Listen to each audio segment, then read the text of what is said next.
আসসালামু আলাইকুম প্রিয় দেশবাসী। আজকে আমি কথা বলবো সরকারি চাকরিজীবীদের ব্যাপারে। গত 17 বছর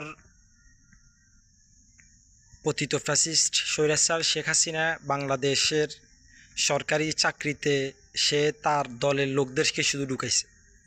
সে কোটা দিয়ে তার দলের লোকদেরকে ঢুকাইছে।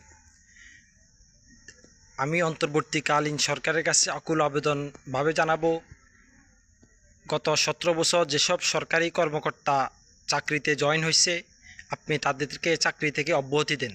কারণ তারা কেউ গরিব না, তারা সবাই বড়লোক, আর তারা সবাই দুর্নীতিখোর।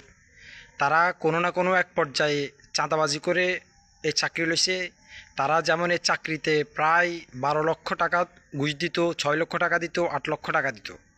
গত 17 বছর বাংলাদেশ আওয়ামী লীগের প্রায়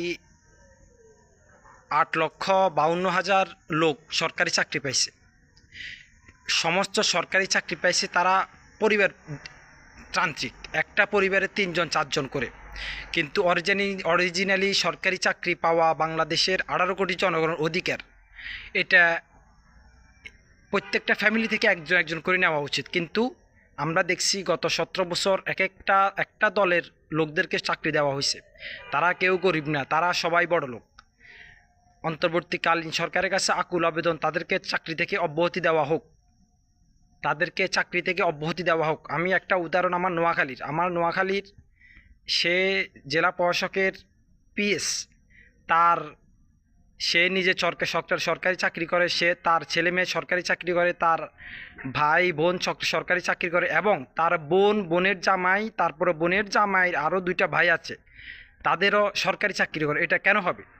একটা পরিবার কীভাবে এভাবে চাকরি করতে পারে? এটার জন্য আমরা অন্তর্বর্তীকালীন সরকারের কাছে ধিক্কার জানাই।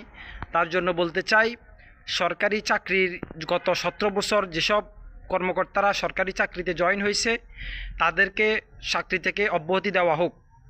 যেমন নতুন করে মেধার ভিত্তিতে চাকরিজীবীদেরকে অনুগ্রহ করা হোক।